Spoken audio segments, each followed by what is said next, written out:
Sir ಈಗ dinner party first sir dinner party cancel ಎಲ್ಲಿ ಆಗಿದೆ ಯಾರು ಹೇಳಿದವರು ಮುಂದೂಡಿದೀವಿ ಅಷ್ಟೇ. ಕ್ಯಾನ್ಸಲ್ ಈಗ ಪತ್ರಿಕೆ ಪ್ರಕಟಣೆ ಸನ್ಮಾನ್ಯ ಪರಮೇಶ್ವರ್ ಕೊಟ್ಟಿದ್ದಾರೆ. ಏನು ಹೇಳಿದ್ದಾರೆ?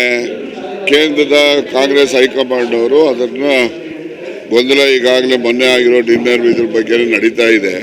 ಆ ಗೊಂದಲದ ಜೊತೆಲಿ ಇನ್ನೊಂದು ಗೊಂದಲ ಪ್ರಾರಂಭ ಆಗೋದು ಬೇಡ, ಅದನ್ನು ನೀವು ಮುಂದೂಡಬೇಕು ಅಂತ ಹೇಳಿದ್ರು, ಅದರಿಂದ ಮುಂದೂಡಿದ್ದಾರೆ ಅಷ್ಟೇ. ಅವ್ರಿಗೆ ಕೇಳಬೇಕು ಏನು ಬೇಜಾರಾಗಕ್ಕೆ ಏನು ಅವ್ರ ಆಸ್ತಿನ ಬರ್ಸ್ಕೊಂಡವ್ರು ಯಾರನ ಏನಿಲ್ಲ. ಸುಮ್ಮನೆ ನೋಡ್ರಿ, ಇದೆಲ್ಲ ಏನಂದರೆ ಈಗ ಹೈಕಮಾಂಡ್ ಅವ್ರು ಇರಲಿ ಇನ್ನೊಂದು ಇರಲಿ, ಈಗ ಒಂದು SC STಗಳದ್ದು ಈಗ ಪ್ರೀ ಯೂನಿವರ್ಸಿಟಿ ಮಕ್ಕಳುಗಳಿಗೆ ಮತ್ತು ಯಾರು ಮ್ಯಾನೇಜ್ಮೆಂಟ್ ಕೋಟಾದಲ್ಲಿ ಅಡ್ಮಿಷನ್ ಮಾಡ್ಕೊಳ್ತಾರೆ SC ST ಹುಡುಗರುಗಳು, ಅವ್ರ ಸ್ಕಾಲರ್ಶಿಪ್ಪೇ ಇಲ್ಲ, ಅವ್ರಿಗೆ ಹಾಸ್ಟೆಲ್ಲು ಕೊಡ್ತಾ ಇಲ್ಲ ಅವ್ರಿಗೆ. ಮತ್ತು ಇಂಥ ಸಮಸ್ಯೆಗಳನ್ನ ನಾವೆಲ್ಲ ಚರ್ಚೆ ಮಾಡೋಕ್ಕೆ ಅಂತ ಮೀಟಿಂಗ್ ಕರೆದ್ರೆ ಇವ್ರು ನೀವು ಮಾಡಬೇಡಿ ಅಂತ ಅಂದರೆ ಏನು ಇವರೆಲ್ಲ SC ST ವಿರೋಧಿಗಳ ಇವರೆಲ್ಲ? ಅವೆಲ್ಲ ಭಾಳ ದಿವಸ ನಡೆಯೋದಿಲ್ಲ.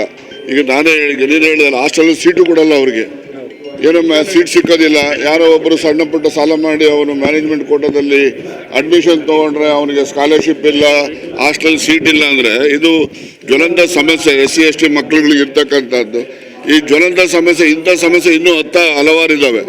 ಇಂಥ ಸಮಸ್ಯೆಗಳನ್ನು ನಾವು ಚರ್ಚೆ ಮಾಡಬೇಕು ಅಂತ ಹೇಳಿ ಒಂದು ಸಭೆ ಕರೆದ್ರೆ ಅದಕ್ಕೆ ರಾಜಕೀಯದ ಲೇಪನ ಕೊಟ್ಬಿಟ್ಟು ನೀವು ಮಾಡಬೇಡಿ ಮುಟ್ಟಬೇಡಿ ಅಂತೆಲ್ಲ ಹೇಳ್ತಕ್ಕಂಥದ್ದು ಇದು SC ST ಸಮಾಜಕ್ಕೆ ಮಾಡುವಂಥ ಅನ್ಯಾಯ. ಇದು ಯಾರು ಮಾಡಿದಾರೋ ಅವ್ರೆಲ್ಲರಿಗೂ ಅನ್ವಯ. ಅದು ಮುಂದೂಡಿಕೆ ರೀ, ನನ್ನ ಪ್ರಕಾರ ಮುಂದೂಡಿಕೆ. ಡೇಟ್ ತಿಳಿಸ್ತೀವಿ ಮುಂದೆ 13ನೇ ತಾರೀಕು ಮುಂದಿನ ತಿಂಗಳು. 13ನೇ ತಾರೀಕು ಮುಂದಿನ ತಿಂಗಳು ಚಾಮುಂಡಿ ಅಲ್ಲ, ಇದು ಬಿಳಿಗಿರಿ ರಂಗ MMLs ಅಲ್ಲಿ ಕ್ಯಾಬಿನೆಟ್ ನಡೆಯುತ್ತೆ. ಚಾಮರಾಜನಗರ ಡಿಸ್ಟ್ರಿಕ್ಟ್ಗೆ ಮೊದಲು ಹೋದ್ರೆ ಅಲ್ಲಿಗೆ ಮುಖ್ಯಮಂತ್ರಿ ಸ್ಥಾನ ಹೊರಟೋಗ್ತದೆ, ಮಂತ್ರಿ ಸ್ಥಾನ ಹೋಗುತ್ತೆ ಅಂತೇಳಿ ಹುಡ್ಸಿದ್ರಲ್ಲ.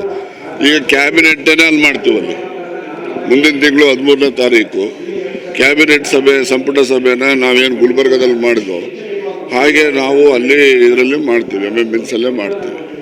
ಅದು ಮಾಡ್ತೀವಿ, ಅಷ್ಟು ಒಳಗಡೆನೆ ಈ ಸಭೆನ ಮಾಡ್ತಕ್ಕಂಥದ್ದು, ಇಲ್ಲಾಂದರೆ ಅದರ ನಂತರ ಮಾಡ್ತಕ್ಕಂಥದ್ದು ಅಂತೇಳಿ ತೀರ್ಮಾನ ಮಾಡಿ ತಿಳಿಸ್ತೇವೆ. ಯಾವ ಎಕ್ಸ್ಪ್ಯಾನ್ಷನ್ ಇಲ್ಲ, ಯಾವುದೂ ಇಲ್ಲ, ನಡೀರಿ, ಯಾವುದು ರಾಜಕೀಯ ತೀರ್ಮಾನಗಳು ಯಾವುದೂ ಇಲ್ಲ. ಈ ವಿಡಿಯೋ ನಿಮಗೆ ಇಷ್ಟವಾದಲ್ಲಿ ಲೈಕ್ ಮಾಡಿ, ಶೇರ್ ಮಾಡಿ, ಸಬ್ಸ್ಕ್ರೈಬ್ ಮಾಡಿ.